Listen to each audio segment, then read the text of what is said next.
بسم اللہ الرحمن الرحیم۔ دوستوں، حیض کے مسائل کا سلسلہ شروع تھا۔ آج آپ کے سامنے حیض کے مسائل کی دوسری کلپ رکھنے کے لیے حاضر ہوا۔ شروع کرتے ہیں۔ سب سے پہلا مسئلہ یہ ہے، خون بند ہونے پر غسل میں تاخیر کرنے کا کیا حکم ہے؟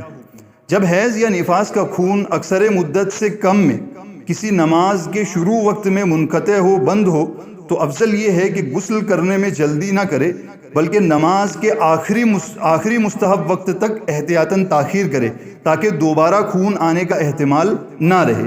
یہ حکم 10 دن سے پہلے بند ہونے کے وقت میں ہے۔ اور ایک مسئلہ ہے کہ رمضان کے دن میں پاک ہونے والی عورت کو ایک ہدایت: اگر کوئی عورت رمضان المبارک کے دن میں پاک ہوئی تو بقیہ پورے دن کھانا پینا درست نہیں، شام تک روزے داروں کی طرح رہنا ضروری ہے، مگر وہ دن روزے میں شمار نہ ہوگا، اس کی قضا لازم ہوگی۔ ایک مسئلہ ہے، رمضان کی رات میں اگر عورت پاک ہوئی تو کیا حکم ہے؟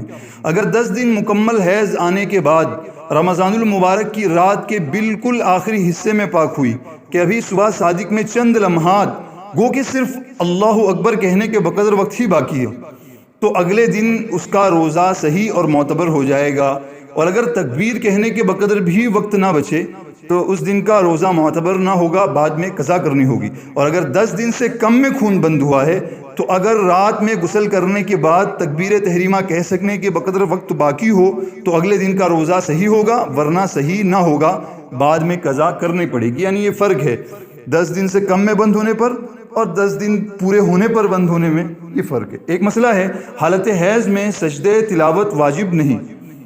حالت حیض و نفاس میں آیت سجدہ پڑھنے یا سننے سے پڑھنے والی یا سننے والی حائضہ حیض والی عورت پر سجدہ واجب نہیں ہوتا۔ حائضہ کی آیت سجدہ پڑھنے سے سامع پر سجدے کا وجوب۔ اگر حائضہ عورت آیت سجدہ تلاوت کرے تو سننے والوں پر سجدہ تلاوت واجب ہو جائے گا، اگرچہ حائضہ عورت کو قرآن کی تلاوت کرنا منع ہے، لیکن اگر اس نے کر دیا تو سننے والوں کو سجدہ کرنا پڑے گا۔ ایک مسئلہ ہے، حالت حیض میں قرآن کریم کی تلاوت ممنوع ہے۔ حالت حیض اور نفاس میں بالقصد قرآن کریم کی تلاوت جائز نہیں ہے۔ ایک مسئلہ ہے، قرآن کی معلمہ حالت حیض میں کس طرح سبق دے گی، کس طرح بچوں کو پڑھائے گی؟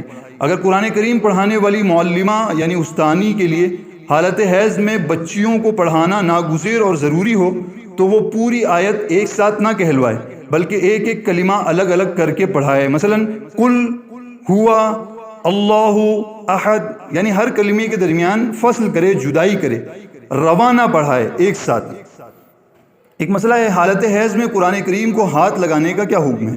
حیض و نفاس کے ایام میں قرآن کریم کو غلاف کے بغیر ہاتھ لگانا جائز نہیں ہے۔ ایک مسئلہ ہے، تلاوت کی نیت کے بغیر قرآنی آیات پڑھنا، اس کا کیا حکم ہے؟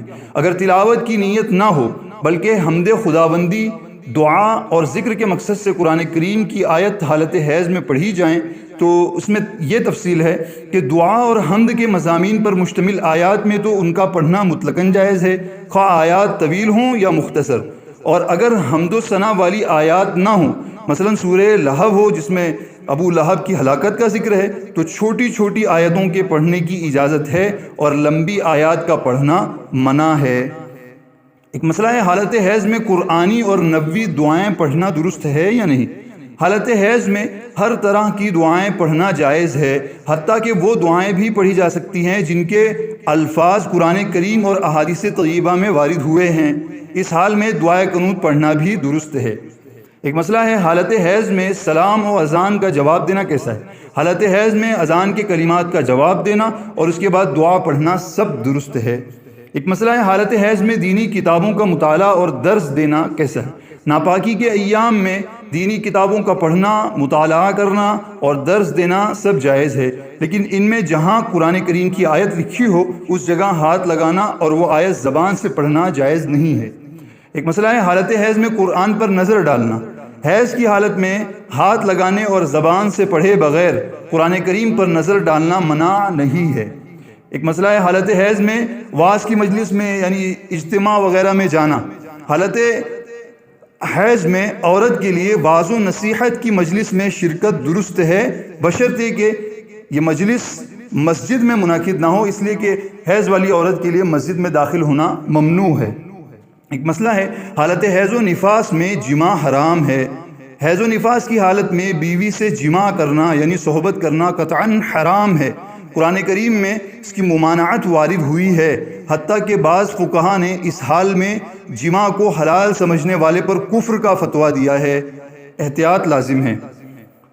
ایک مسئلہ ہے حالت حیض میں میاں بیوی کا ساتھ لیٹنا کیسا ہے۔ حیض کی حالت میں عورت کے گھٹنے اور ناف کے درمیانی حصے سے بلا حائل تلذذ حاصل کرنا بھی منع ہے، یعنی البتہ کپڑے پہن کر اور سطر ڈھانپ کر میاں بیوی کے ایک ساتھ لیٹنے میں کوئی حرج نہیں ہے۔ اسی طرح گھٹنے کے نیچے اور ناف کے اوپر کے حصے سے لذت حاصل کرنا مطلقاً جائز ہے۔ ایک مسئلہ ہے حالت حیض میں الگ بستر پر سونا۔ حیض و نفاس کی وجہ سے بستر الگ نہیں کرنا چاہیے، بلکہ حسب معمول ساتھ ہی لیٹنا چاہیے۔ اس حال میں بستر الگ کر دینا یہودیوں کا فعل ہے، جس کی مشابہت سے بچنا لازم ہے۔ دوستوں، یہ کچھ اہم مسائل تھے۔ دوسرا حصہ تھا جو آپ کے سامنے حیض کے اور نفاس کے مسائل کے متعلق رکھنا تھا۔ امید کرتا ہوں آپ کو ویڈیو پسند آئی ہوگی۔ اگر آپ کو ویڈیو پسند آئی ہے اپنے دوستوں ساتھیوں کے ساتھ اس کو ضرور شیئر کریں، اور ایسی مزید ویڈیوز کے لیے ہمارے چینل کو ضرور سبسکرائب کریں۔ شکریہ۔